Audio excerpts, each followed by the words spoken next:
Halo Studio Lovers. Indonesia saat ini memiliki 38 provinsi, tetapi masih ada banyak wilayah yang berpotensi untuk dimekarkan menjadi provinsi baru.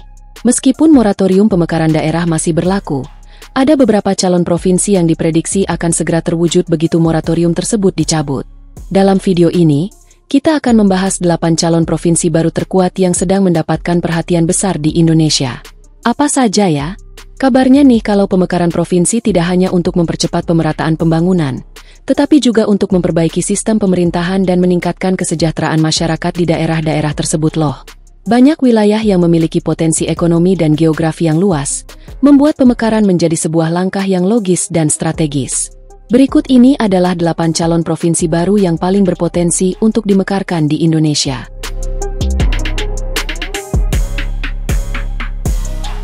Tapi seperti biasa sebelum kita lanjut, jangan lupa ya untuk menekan tombol subscribe, aktifkan juga lonceng notifikasinya agar kamu tidak ketinggalan info terbaru dari Studio Langit.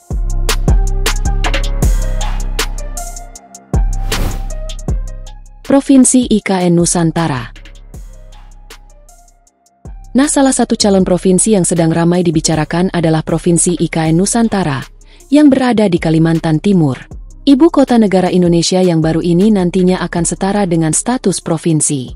Nah, provinsi ini akan mencakup beberapa kecamatan dari Kabupaten Penajam Pasir Utara dan Kabupaten Kutai Kartanegara, dengan total jumlah penduduk sekitar 260.692 jiwa pada 2024. Pemekaran ini bertujuan untuk mendukung pembangunan dan pengelolaan ibu kota yang baru. Siapa nih gak sabar lihat IKN?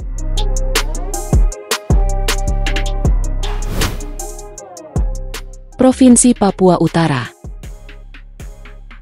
Selanjutnya, Provinsi Papua Utara menjadi salah satu calon provinsi yang cukup kuat. Meskipun belum terrealisasi Studio Lovers, Provinsi Papua Utara telah menjadi perhatian sejak tahun 2022 dan akan mencakup 4 kabupaten, yakni Kabupaten Waropen, Kabupaten Abupen, dan Kabupaten Ori. Nah, ibu kota provinsi ini direncanakan berada di Bay Kota, dengan jumlah penduduk yang diperkirakan mencapai 330.472 jiwa pada 2024. Papua Utara diharapkan menjadi penghubung antara Papua Barat dan Papua Tengah. Sudah sewajarnya ya di Papua dimekarkan.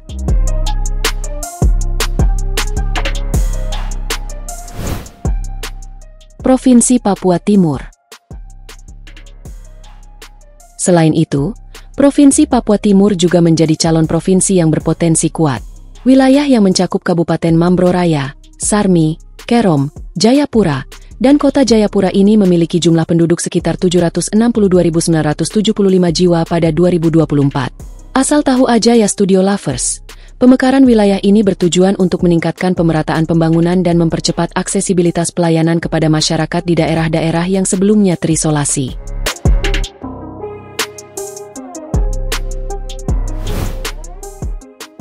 Sulawesi Timur. Next, Sulawesi Timur juga menjadi calon provinsi baru yang cukup menjanjikan. Provinsi ini akan dibentuk dari sebagian wilayah Provinsi Sulawesi Tengah dan mencakup 6 kabupaten, yakni Kabupaten Banggai, Banggai Kepulauan, Banggai Laut, Morowali Utara, Morowali, dan Tojo Una-Una. Nah, dengan ibu kota yang direncanakan berada di Luuk, provinsi ini diharapkan dapat mendorong pertumbuhan ekonomi yang lebih merata di kawasan tersebut. Ada yang tahu wilayah ini di mana?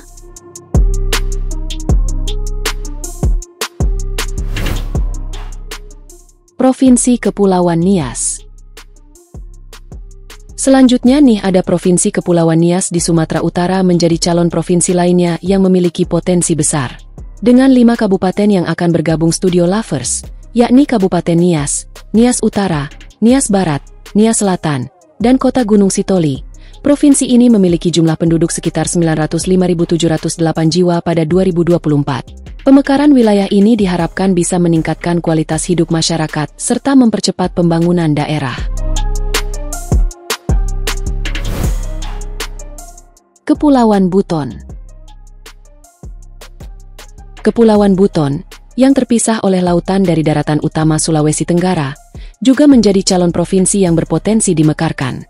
Nah, terdapat 6 kabupaten yang akan membentuk provinsi ini, yakni Kabupaten Buton, Buton Utara, Buton Tengah, Buton Selatan, Wakatobi, dan Kota Bau-Bau.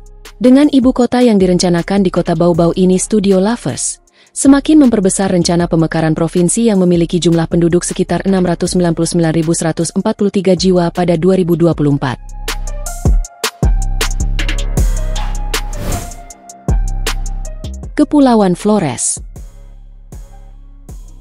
Studio Lovers, Kepulauan Flores, yang terletak di Provinsi Nusa Tenggara Timur, juga diprediksi menjadi calon provinsi baru yang kuat. Wilayah ini terdiri dari sejumlah kabupaten, seperti Kabupaten Manggarai Barat, Manggarai Timur, Ngada, Nagekio, Ende, Sika, Flores Timur, dan Lembata. Ibu kota calon provinsi ini akan berada di Maumere, dengan jumlah penduduk diperkirakan mencapai 2.323.281 jiwa pada 2024. Sudah seharusnya gani wilayah ini jadi provinsi? Provinsi Kapuas Raya. Yang terakhir nih, ada Provinsi Kapuas Raya di Kalimantan Barat menjadi calon provinsi terakhir yang sangat berpotensi dimekarkan. Dengan 5 kabupaten yang akan bergabung, yakni Kabupaten Sintang, Kapuas Hulu, Sanggau, Sekadau, dan Melawi. Provinsi ini memiliki jumlah penduduk sekitar 1.657.201 jiwa pada 2024. Dengan Sintang dipilihnya sebagai ibu kota provinsi, maka diharapkan dapat membawa perubahan positif bagi wilayah Kalimantan Barat.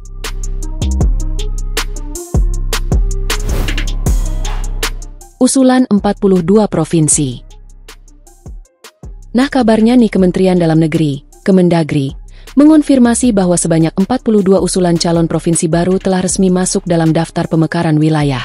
Tak hanya provinsi loh, Studio Lovers, total usulan pemekaran daerah yang masuk ke Kemendagri mencapai 341 usulan, terdiri atas 252 calon kabupaten baru, 36 calon kota baru, serta 6 usulan daerah istimewa dan 5 daerah khusus. Namun dari seluruh usulan tersebut, sorotan utama publik tertuju pada daftar calon provinsi baru, yang jumlahnya melonjak di tengah masih diberlakukannya moratorium pemekaran wilayah. Nah, pemekaran provinsi ini diharapkan dapat mempercepat pemerataan pembangunan, meningkatkan aksesibilitas pelayanan publik, dan menciptakan pemerintahan yang lebih dekat dengan masyarakat. Meskipun masih menunggu moratorium pemekaran daerah dicabut, langkah-langkah ini menjadi sangat penting untuk masa depan Indonesia yang lebih baik. Semua calon provinsi baru ini memiliki potensi besar untuk mendorong pembangunan di wilayah-wilayah yang terisolasi. Apakah wilayah Anda termasuk dalam salah satu calon provinsimu, Studio Lovers? Kita nantikan saja ya perkembangan selanjutnya, dan semoga perubahan ini dapat memperbaiki kualitas hidup masyarakat di Indonesia ya. Jangan lupa terus dukung kami dengan cara subscribe, like, komen, dan share video ini. Sampai jumpa di video berikutnya.